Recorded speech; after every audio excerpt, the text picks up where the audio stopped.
अगर आप किसी अस्पताल के आईसीयू में हो और अचानक सारी लाइट बंद हो जाए, फिर आपको लगे कि कोई आपकी बगल में खड़ा है, लेकिन वहां कोई नहीं हो, तो क्या आप चुप रहेंगे या चीखेंगे?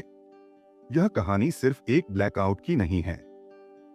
यह कहानी है एक आत्मा के लौट आने की, एक अधूरी मौत की जो इंसाफ चाहती थी, और एक हॉस्पिटल जिसने अंधेरे में सच से मुंह मोड़ा। आज हम आपको लेकर चलेंगे 1978 के मुंबई के उस हॉस्पिटल में, जहां 24 घंटे बिजली रहती थी, लेकिन उस रात 14 मिनट के अंधेरे में 4 मौतें हो गईं। तो चलिए बढ़ते हैं आज के कहानी के ओर। मुंबई का सेंट आइरिस जनरल हॉस्पिटल दक्षिण मुंबई का एक पुराना हॉस्पिटल, जो 1921 में ब्रिटिश दौर में बना था। कहा जाता है कि वहां कभी सैनिकों का टॉर्चर हॉल हुआ करता था।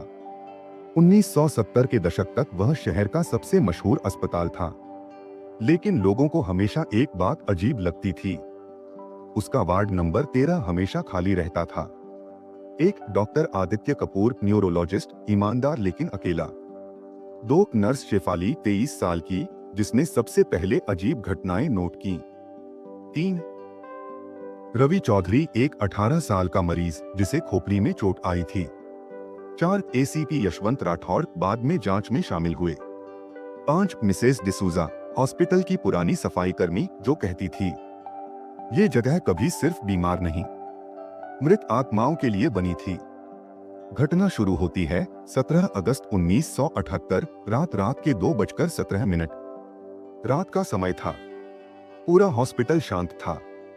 आईसीयू में 3 मरीज थे। नर्स शेफाली राउंड कर रही थी।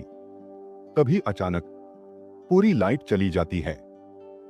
जनरेटर ऑन नहीं होता। नर्स शेफाली पहले सोचती है फ्यूज उड़ा होगा, लेकिन तभी उसे किसी के चलने की आवाज आती है। स्लीपर्स की धीमी चप्पक चप्पक। वो पलटती है, कोई नहीं।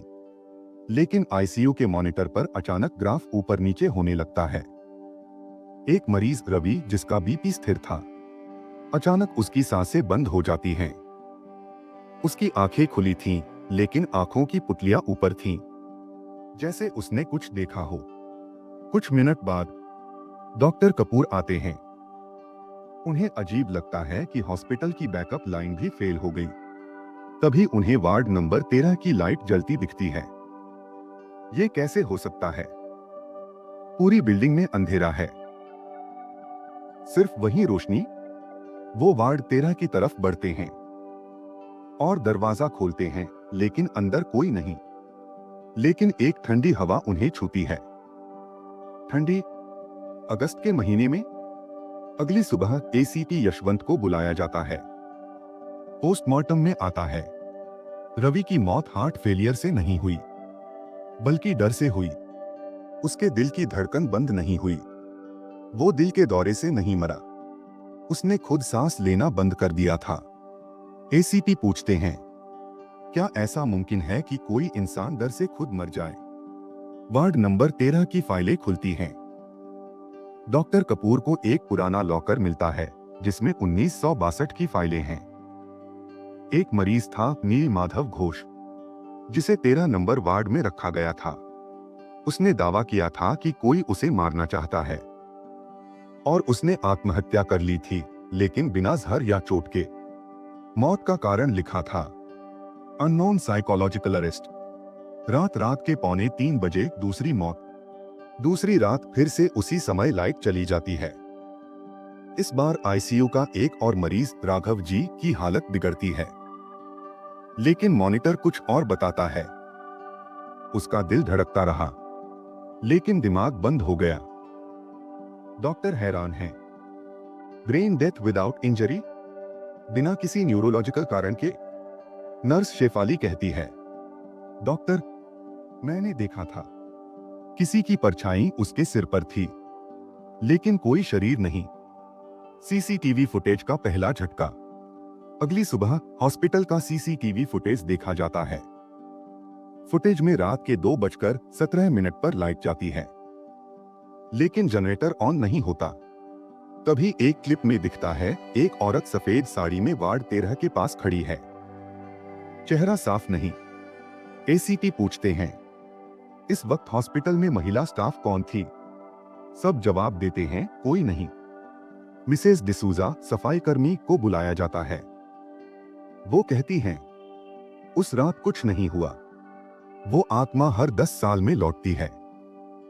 1968 में भी ऐसा हुआ था और अब एक 978। एसीपी चौंकते हैं। आप कहना चाहती हैं कि ये पहली बार नहीं? वो सिर हिलाती हैं। हर 10 साल में एक रात आती है जब हॉस्पिटल का अंधेरा खुद बोलने लगता है। 1978 में मुंबई के सेंट आयरिस जनरल हॉस्पिटल में एक ब्लैकआउट के दौरान 2 रहस्यमयी मौतें हो चुकी थीं। सीसीटीवी फुटेज में एक सफेद साड़ी वाली औरत दिखी। वार्ड नंबर 13 का रहस्य गहराने लगा और एक पुरानी सफाई कर्मी मिसेस डिसूजा ने दावा किया, ये आत्मा 1968 में भी आई थी और अब फिर लौटी है। तारीख 19 अगस्त 1978 सुबह 9:30 बजे। एसीपी यशवंत राठौर दोबारा हॉस्पिटल आते हैं। उनके पास अब पुलिस फोरेंसिक टीम है। सबसे पहला सवाल, सीसीटीवी में जो औरत दिखी वो कौन थी? जवाब, कोई रिकॉर्ड नहीं, कोई विजिटर नहीं। फुटेज सिर्फ एक ही कैमरे में थी और अगले फ्रेम में गायब। पुराने रिकॉर्ड्स की खोज। डॉक्टर कपूर और एसीपी अब पुराने स्टोर रूम में जाते हैं जहां 1968 की मौतों का रिकॉर्ड है। वो पाते हैं 18 अगस्त 1968 वार्ड नंबर 13 में 3 मौतें। एक डॉक्टर, एक मरीज और एक नर्स। सबने आत्महत्या की लेकिन बिना किसी निशान के। एसीपी बुदबुदाते हैं, ठीक 10 साल पहले और तारीख भी वही। नर्स शेफाली का बयान। नर्स शेफाली जो उस रात आईसीयू में थी, पुलिस को बयान देती है, सर मैंने महसूस किया था कि कोई मेरे पीछे सांस ले रहा है, लेकिन जब मुड़ी वहां कोई नहीं था। वो बताती है कि ब्लैकआउट के वक्त वार्ड नंबर 13 से दरवाजा खुद ब खुद खुला। एसीपी पूछते हैं, क्या आपने उस औरत को देखा था जो सीसीटीवी में थी? शेफाली सिर झुका लेती है। हाँ, एक पल के लिए मुझे लगा वो मेरे भीतर घुस गई। रहस्यमय तहखाना। स्टाफ के अनुसार हॉस्पिटल में एक पुराना तहखाना है जो 1950 से बंद पड़ा है। एसीपी उस दरवाजे को तोड़ने का आदेश देते हैं।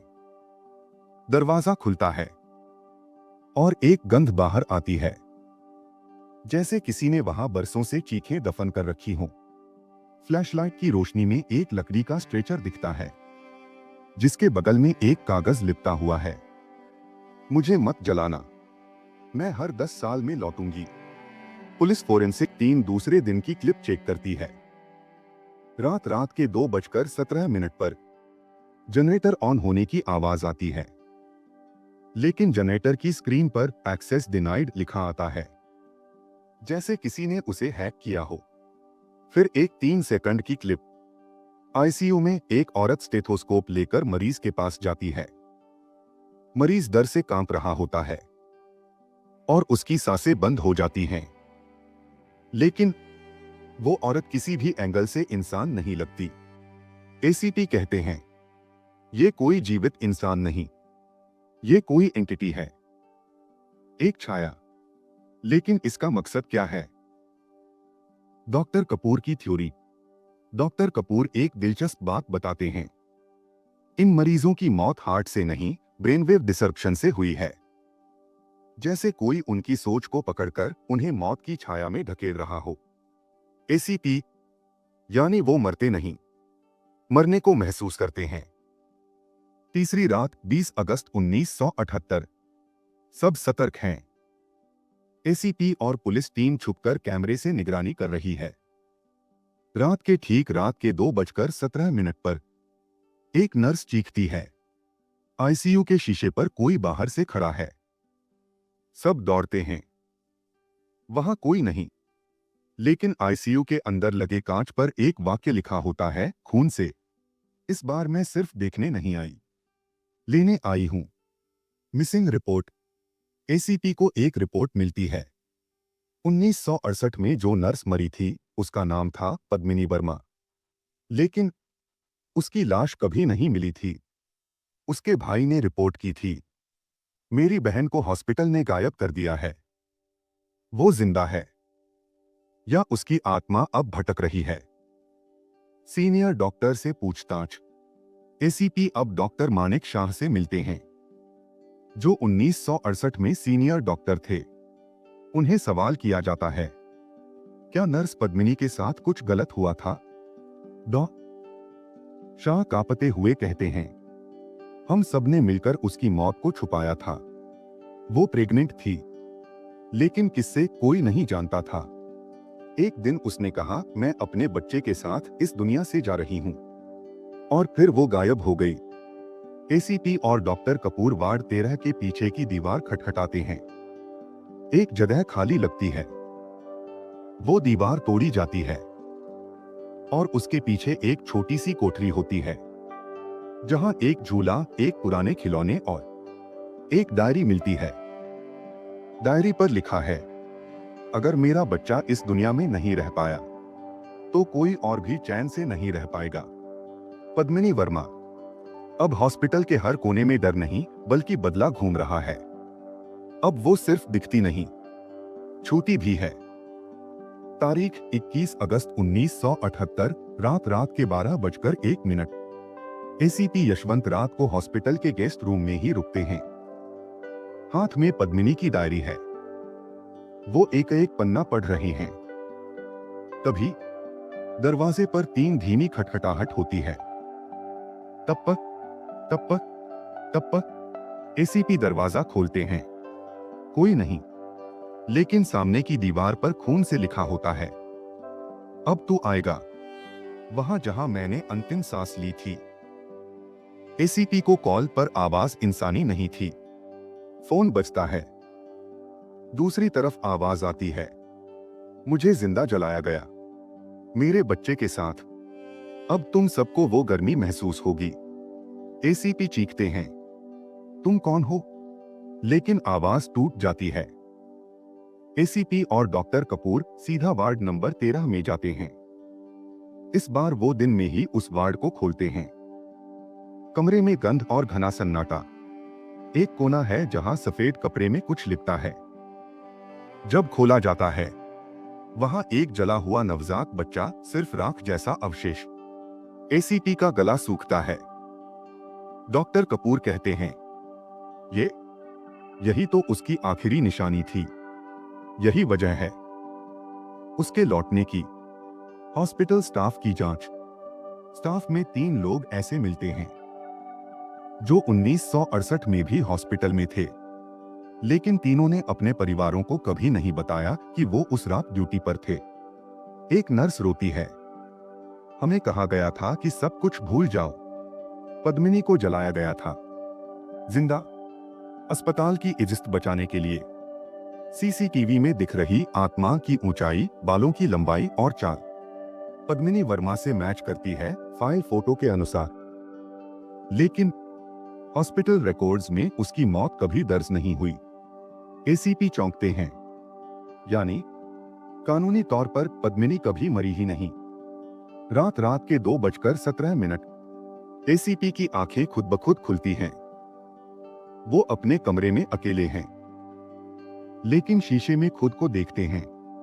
पीछे कोई खड़ा है। वो पलटते हैं, कुछ नहीं। लेकिन जब लौटकर शीशे की तरफ देखते हैं, एक हाथ शीशे के अंदर से उन्हें खींचने की कोशिश करता है। एसीपी गिर पड़ते हैं। शरीर पर निशान बनते हैं, जलने के, जैसे किसी ने उन्हें आग में छुआ हो। एसीपी को पद्मिनी की फुल मेडिकल रिपोर्ट मिलती है। एक पन्ना मिलता है जिसमें लिखा है, नर्स पद्मिनी मानसिक रूप से अस्थिर हो गई है। उसका कहना है कि बच्चा मरा नहीं, कोई छीन कर ले गया। Doctor M Shah. एसीपी को शक होता है, क्या उसका बच्चा सच में मर गया था या उसे मार दिया गया? एसीपी जाते हैं उस कमरे में, पुराना ऑपरेशन थिएटर जो अब बंद पड़ा है। मिसेस डिसूजा उन्हें रास्ता दिखाती हैं। एसीपी वहां घुसते हैं। कमरे की दीवारें काली हैं, लेकिन बीच में एक जली हुई स्टील टेबल है। ट्रे पर अब भी माँ और बच्चे की राख मिली हुई है। एसी की धीरे से राख उठाते हैं, तभी दरवाजा अपने आप बंद हो जाता है। कमरे में ऑक्सीजन कम होने लगती है और एक औरत की चीख सुनाई देती है, तू भी जलेगा जैसे मैं जली थी। एसीपी को किसी तरह बाहर निकाला जाता है। उनका चेहरा आधा झुलस चुका है। डॉक्टर कपूर कहते हैं, अब वो सिर्फ आत्मा नहीं, वो शक्ति बन चुकी है जो बदले के लिए कुछ भी करेगी। अब डॉक्टर और पुलिस साथ मिलकर केस रीओपन करते हैं। एसीपी एफआईआर दर्ज कराते हैं। 1968 हॉस्पिटल कवरअप केस, जिसमें दोषी डॉक्टरों, प्रशासन और रिकॉर्ड विभाग के नाम होते हैं। डॉक्टर माणिक शाह फरार हो जाते हैं। आत्मा अब शहर में कदम रखती है। रात को हॉस्पिटल से दूर एक पुलिस कांस्टेबल जो एसीपी का केस देख रहा था, अपने घर में अकेला होता है। उसकी बीवी कहती है, बाहर कोई है, बाल खुले, देखो तो सही। वो बाहर जाता है और अगली सुबह उसकी लाश जली हुई पाई जाती है। पूरे शरीर पर वही निशान जैसे एसीपी पर थे। आत्मा की अदालत, तारीख 22 अगस्त 1978 सुबह 10 बजे। मीडिया को मिलती है लीक जानकारी। एक पत्रकार रीना डिसूजा, जो कई वर्षों से हॉस्पिटल की फाइल्स पर काम कर रही थी, उसे एक अनाम चिट्ठी मिलती है। अगर तुम्हें सच जानना है तो वार्ड नंबर 13 के पीछे वाली दीवार तोड़ो। वहां से पद्मिनी की चीखें अब भी आती हैं। वो एसीपी से संपर्क करती है और कहती है, सर, पद्मिनी वर्मा को हॉस्पिटल के एक सीनियर डॉक्टर ने जबरदस्ती प्रेग्नेंट किया था और जब वो सबके सामने सच लाने वाली थी, उसे मार दिया गया। एसीपी चौंकते हैं, क्या तुम्हारे पास सबूत है? रीना सिर झुकाती है, मुझे सिर्फ उसकी डायरी चाहिए जो आपने तहखाने में पाई थी। डायरी के नए पन्ने खुलते हैं। एसीपी रीना को डायरी पढ़ने देते हैं। डायरी का 7वां पन्ना, जो पहले खाली था, अब कुछ लिखा हुआ है। मैं नहीं चाहती थी कि ये हो, लेकिन उन्होंने मुझे मार डाला और मेरे बच्चे को भी। डॉक्टर शाह ने कहा, तू किसी की नहीं, अब किसी की मां भी नहीं रहेगी। एसीपी और रीना एक दूसरे को देखते हैं। अब शक नहीं, डॉक्टर माणिक शाह ही असली दोषी है। पुलिस छापा मारती है, लेकिन डॉक्टर शाह किसी गांव में छुपा हुआ है। एसीपी उसकी पुरानी नर्स से पूछताछ करते हैं। वो बताती है, सर, शाह साहब हर अमावस्या को मंदिर नहीं, कब्रिस्तान जाते हैं कुछ देने। एसीपी शाह को पकड़ने जाते हैं, पर रात का समय, कब्रिस्तान। एसीपी टीम छिपकर देखती है। डॉक्टर शाह एक मिट्टी के ढेर के पास बैठा है, कुछ बुदबुदाते हुए। एसीपी पास जाते हैं, तभी मिट्टी हिलने लगती है और वहां से एक कंकाल बाहर आता है, लेकिन उसमें आंखें थीं। एसीपी का एक जवान चीखते हुए भागता है। डॉक्टर शाह हंसता है, तुम नहीं जानते, मैंने किससे वादा किया था। मैंने पद्मिनी को मारा नहीं, उसे बंद किया है। एक और दुनिया में हॉस्पिटल में काम कर रहे एक और डॉक्टर अरोड़ा, जो शाह के करीबी थे, उनके केबिन की खिड़की टूट जाती है और अंदर एक आवाज आती है, मेरी सच्चाई तूने छुपाई, अब तेरी पहचान छिनेगी। डॉक्टर अरोड़ा 2 दिन बाद पागल हो जाते हैं। हर किसी को पद्मिनी समझने लगते हैं। रीना अस्पताल के रिकॉर्ड रूम में एक अलमारी खोलती है और वहां एक फोटो एल्बम मिलता है। एक तस्वीर में पद्मिनी वर्मा 3 महीने की गर्भवती और उसके बगल में डॉक्टर शाह, उसके कंधे पर हाथ रखे हुए। रीना कैमरे की तरफ देखती है। अब पद्मिनी को इंसाफ मिलेगा। रात के 2:17 वार्ड 13 के बाहर कैमरा लगा होता है। फुटेज में दिखता है, एक नर्स की ड्रेस में औरत आती है, बिल्कुल साफ चेहरा, शांत लेकिन डरावना। वो कैमरे की तरफ देखती है और कहती है, अब कोर्ट में सिर्फ जज नहीं होंगे, आत्माएं भी होंगी। कोर्ट केस शुरू होता है। एसीपी रिओपन केस कोर्ट में फाइल करते हैं। आरोपी doctor Manik Shah, hospital board, पुराने रिकॉर्ड अफसर।